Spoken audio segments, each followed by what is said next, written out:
이런 놀이 한번 해보신 적 있을 겁니다. 아이는 눈을 감고 눈 감은 아이의 손을 잡아서 장애물을 피하도록 이끌어 주는 거죠. 보면은 아이 입장에서는 눈을 감았기 때문에 아무것도 보이지 않습니다.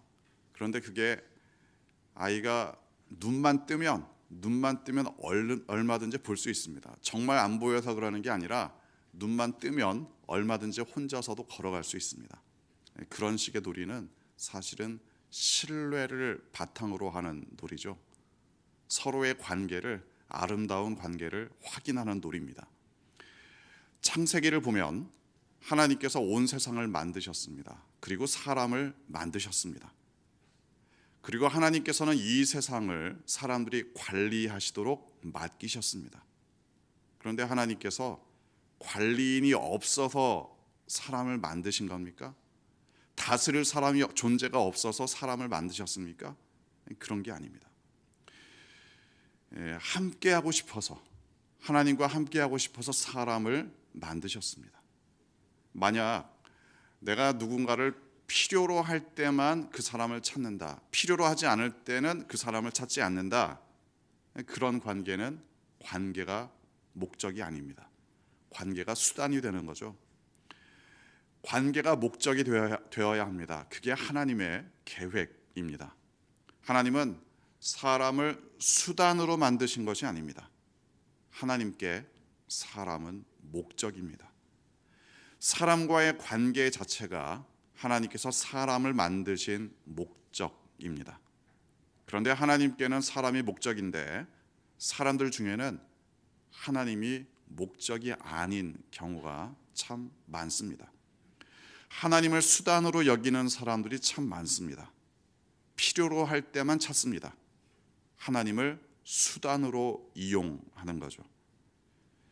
기억하시기 바랍니다. 하나님의 인도하심은 우리와의 관계를 목적으로 합니다. 인격적인 인도가 하나님의 인도하심입니다. 온 세상에 복음을 전하라, 땅 끝까지 이르러 내 증인이 되라. 이 사명을 그저 명령하고 끝나는 게 아닙니다. 인격적인 사명입니다. 이 세상 끝까지 내가 너희와 항상 함께 하겠다. 그건 단지 일을 시키기 위한 사명이 아니라 나와 함께 하시고자 하시는 약속입니다. 하나님께서 이렇게 말씀합니다. 너는 마음을 다하여 여호와를 신뢰하라.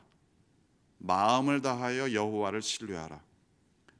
사람들 중에는 필요로 할 때만 찾든지 아니면 하나님을 약간만 의지하는 사람들이 있습니다.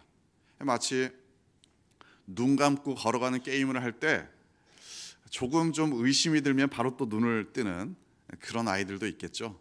하지만 어떤 아이들은 의심이 좀 들어도 끝까지 눈 감고 손잡고 따라가는 경우도 있을 겁니다.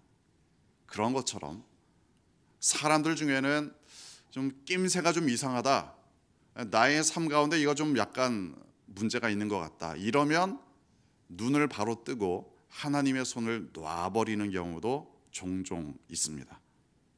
약간만 의지하는 사람들, 필요로 할 때만 의지하는 사람들, 선택적으로 내가 원할 때만 하나님의 손을 잡는 사람들, 하나님의 인도하심을 온전히 경험할 리가 없습니다.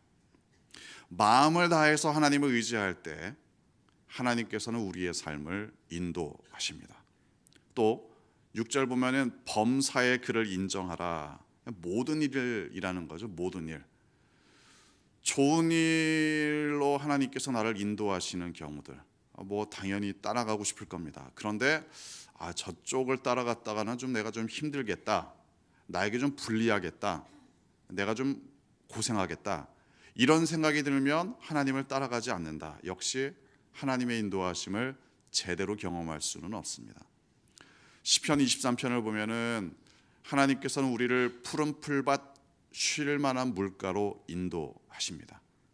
하지만 사망의 음침한 골짜기로 지나갈 때에도 하나님께서는 우리를 인도하십니다.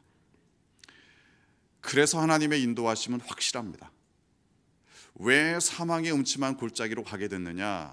그건 물론 상황이 다를 겁니다. 다양한 경우가 있을 겁니다. 그러나 하나님께서 나를 인도하시는 것은 확실합니다. 내가 걸어가는 것 자체가, 내가 살아가는 것 자체가 뭔가 만족스럽지 못한 순간에도 하나님께서는 나를 인도해 주신다. 범사에 하나님을 인정해야 우리는 하나님의 인도하심을 온전히 경험할 수 있습니다. 눈을 감았다 떴다 그 무슨 재미로 그 게임을 하겠습니까? 끝까지 눈을 감아야 신뢰를 바탕으로 한 그 게임은 재미있게 마무리할 수 있습니다. 사람들 중에는 이 세상에서의 삶을 이 세상에 소풍 왔다 이런 이야기를 하는 사람도 있습니다. 그런데 진작에 폴 트루니에 같은 경우는 우리의 인생은 하나님과 함께하는 모험이다, 그렇게까지 책을 쓰기도 합니다. 우리의 삶은 하나님과 동행하는 것이 방점이 있어야 됩니다. 땅끝까지 이르러 주님의 증인이 되는 것 당연히 중요합니다. 이 세상을 하나님의 나라로 만드는 것 역시 우리의 사명입니다. 그런데 더 중요한 건 하나님과 동행하는 것, 여기에 방점이 있어야 합니다. 관계 가운데, 하나님의 관계 가운데 인도하심을 받아야 어떠한 상황이든 기쁨으로 걸어갈 수 있습니다. 우리의 삶은 항상 꽃길만 걸어가는 것은 아닙니다. 그렇지 않을지라도 하나님과의 관계 가운데 걸어가기 때문에 우리의 삶에는 진정한 기쁨을 누릴 수 있습니다. 분별해야 됩니다. 신뢰를 가져야 됩니다. 하나님께서 인도하시는 길임을 확신하며 따라가야 합니다. 전적으로 마음을 다하여 범사에 하나님을 인정하며 따라가야 하나님의 인도하심은 진정한 기쁨이 됩니다. 여러분의 삶 가운데 하나님과의 관계 가운데 인도하심 받으시기를 주님의 이름으로 축원합니다.